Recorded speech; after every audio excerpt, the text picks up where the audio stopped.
Yahuda yozgan xat. Eyşo Mesih'nin xizmatkari, Yaqubning inisi, menki Yahudadın, Xudo otimiz tarafından chaqirilgan, uning mehr muhabbatiga erishgan, Eyşo Mesih tarafından qo'g'dab qilinganlarga salom. Xudo sizlarga haslab rahimdillik, omonlik va mehr muhabbat ato qilg'ay. Qadrli qarindoshlarim, men asli sizlarga hammamiz bahramon bo'layotgan qutqizilish to'g'risida yezishga intizor bo'lib kelgan edim. Biroq hozir buning o'rniga sizlarning xushxabarning haqiqatini saqlash uchun kurash qilishga rag'batlantirish maqsadida bu xatni yezish kerakligimni his qildim. Xudo bu o'zgarmas haqiqatni bir yo'lila o'zining muqaddas xalqiga omonat qilgan. Bu xatni cho'qim yezishim kerak. Chunki Xudo yo'lda mangmagan ba'zi kishilar oranglarga suqunib kirib elib, buzishchilik qilaversakmi, Xudoning mehr shafqati bilan kechirilamiz degandek ta'limlarni berib, birdan-bir egimiz va Rabbimiz bo'lgan Eyşo Masihni rad qilmoqda. Ularning so'roqqa tortilishi haqida muqaddas yozmalarda burunla putilgan. Burun Rabbimiz o'z xalqi bo'lgan Isroillarni Misrdagi qulluqdan qutqizdi. Lekin ularning ichidagi o'ziga ishonmaganlarni keyin halok qildi. Bularning hammasidan xabaringlar bo'lsa-mu, men uni yanala esinglarga selishni to'g'ri topdim. Yana shunimi esinglarda tutinglarki, o'z vazifasining huddidan chiqishni xohlamay, o'z o'rinlarini tashlab ketgan farishtalarni Rabbimiz ulug' qiyomat kunining so'rig'igacha mangu echilmaydigan kishanlar bilan kishallab qorong'ulikqa tashladi. Sodom, Gomora va ularning atrofidagi shaharlarning xalqlarini yodinglardan chiqarmanglar. Ular xuddi Xudoga bo'ysunmagan farishtalarga o'xshash, Xudoga bo'ysunmay, jinsi axloqsizlik va g'ayri shahvoniyliklarga berilib ketib, oxiri o'tda ko'ydirilgan. Bu xalqlar yomonlik qilguvchilarning oqibatining mangulik o'tdan iborat ekanligiga ibrat qilindi. Oranglarga kirib olgan bu odamlar Xudodan vahiy keldi deb buzuqlik qilib, shu tariqada o'z tanlarini bulg'moqda. Ular Xudoning huquqiga pisand qilmay, arishdagi ulug'larga kufrlik qilmoqda. Hatto bosh farishta Mikoilmi Musoning jasadi to'g'risida shayton bilan talash tortish qilganda, uni haqoratli so'zlar bilan ayblashga petinolmagan. Faqat seni Parvardigor ayblasin debla qo'ygan. Lekin bu kishilar o'zlari tushalmaydigan ishlar ustida kufrlik qiladi.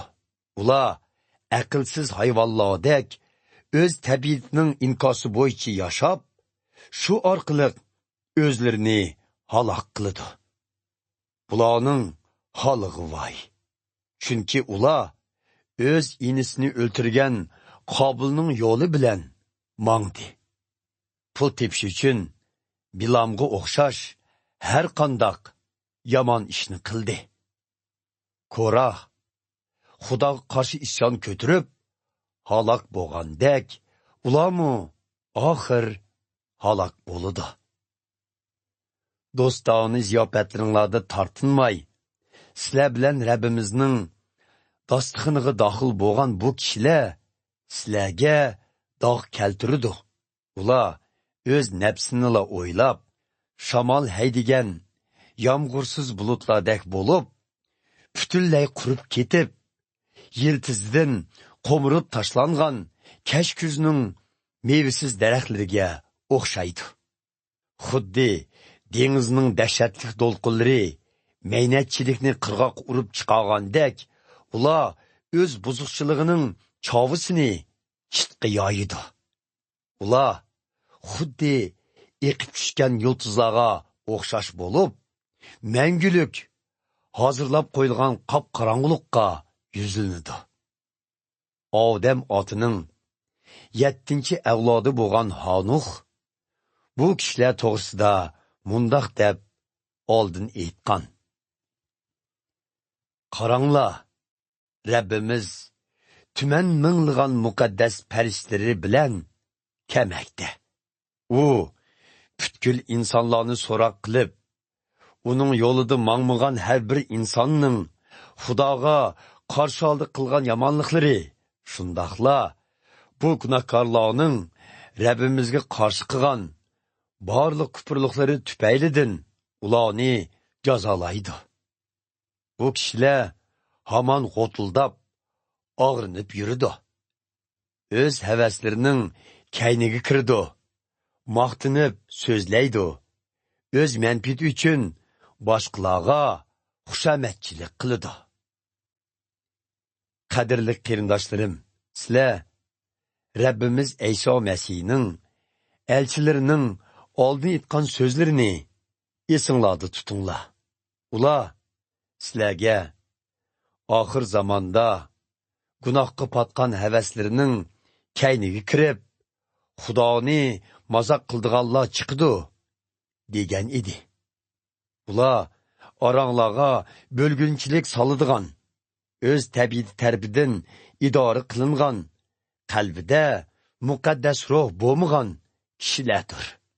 Lekin sizlar, qadrli qarindoshlarim, o'zinglarni intoyin muqaddas bo'lgan e'tiqodinglarning uli ustida o'sib yetildiringlar va muqaddas ruhga toyinib duo qilinglar. Rabbimiz Iso Masihning rahimdillik bilan sizlarga beradigan mangulik hayotini kutib, Xudoning mehr muhabbati ichida yashanglar. E'tiqodida tarinayotganlarga rahim qilinglar. Ba'zi kishilarni xuddi o'tdan qutuldigandek Xudoning jazosidan qutuldirib elinglar. Yana ba'zilarga rahim qilinglar. Biroq sizlar xuddi bir odamning bulg'angan kiyimidan yirgangandek ularning qilgan gunohlaridan ham yirgininglar. Hammamizni qutqizgan yegona Xudo sizlarni yiqilib tushishdan saqlab, ayibsiz va xushal-xuram holda o'zining ulug'vor huzuriga elib kelishga qodirdir. Barliq shon-sharaf, ulug'liq, qudrat va huquq Rabbimiz Iso Masih orqali azaldan to hozirgacha va abadil abad Xudoga mansub bo'lg'ay. Amin.